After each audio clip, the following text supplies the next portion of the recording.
My husband and sister have been secretly hooking up behind my back whenever I'm not around, and now I realize there's no one I can truly call my family. Posted by you/cheatersuck12. I can't move. If I move, it becomes real, and I have to accept what I saw and think about what's next. I came home from work early and saw my sister's car, thinking maybe she was dropping off some food from her job. But no, I walked in and saw my husband and sister naked in my kitchen, the kitchen I paid for. As soon as I registered what I saw, I got into my car and left. I kept driving, just driving until I found the hotel I'm at now. I don't want to believe it. I don't know what to do. My sister, my only family, my best friend, the one who's supposed to be there for me and support me. My husband, my person, my other half, the one who's supposed to love and respect me. The two most important people in my life have ruined everything. I've blocked them both on my phone. I don't want to hear any of the BS excuses they'll come up with. I don't want to confront this. I want to go back to this morning when everything was fine. Update 3 days later. Sorry for not replying to comments or updating, things have been hectic. I didn't think I needed to explicitly say this, but by naked, I meant they were completely naked and having sex in the kitchen. I admit mentioning that I paid for the kitchen was odd and kind of funny, but anyone who knows me knows that the kitchen is my pride and joy. So yes, when I saw my sister and husband having sex in my kitchen, it stuck with me. And yes, they did see me. When I got to the hotel, I cried for a few hours and just wanted to tell someone, anyone. The two people I usually turn to when something happens in my life were the two I needed to talk about, and it was 11-something in the evening.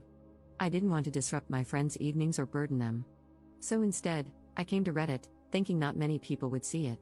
The response I received was overwhelming. I want to thank everyone who sent me kind words and advice. Thank you so much for all the virtual hugs.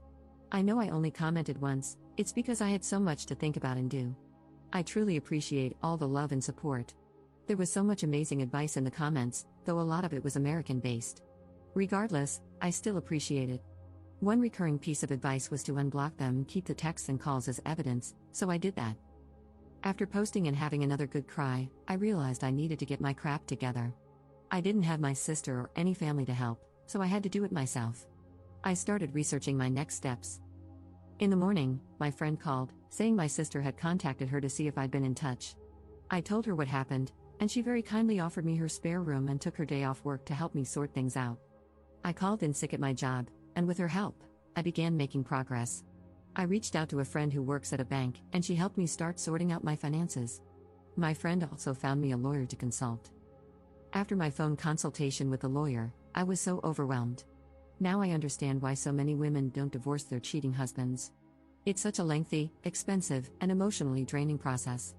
Thankfully, I make a stable income and can support myself, and fortunately, we don't have kids. I have to remind myself that things won't happen in one day, it will take time. As for the house, his parents bought it for us. To be honest, after what I saw, I don't even want it.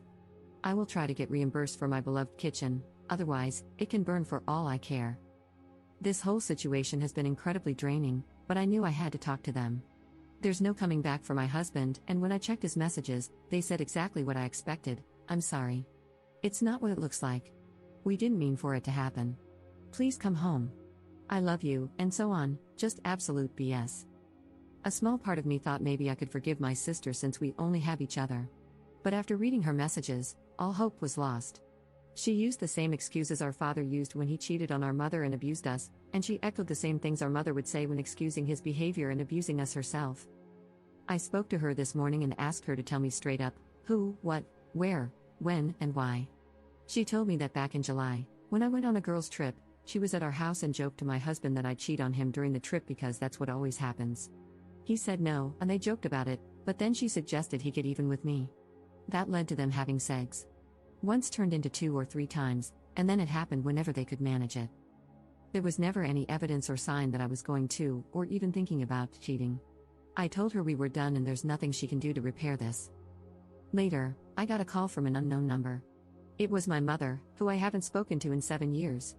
It turns out my sister has been in contact with her and told her what happened. My piece of trash mother, the same woman who used to beat me for breathing wrong, had the audacity to say this is what I get for taking her daughters away from her. It hurts so much. I know things are going to get even messier, and it's going to be a long few years. I've now lost all my blood relations. I need to get all my stuff and find a new place. I want to show them that I can and I will thrive without them. Again, thank you all from the bottom of my heart for all the love and advice.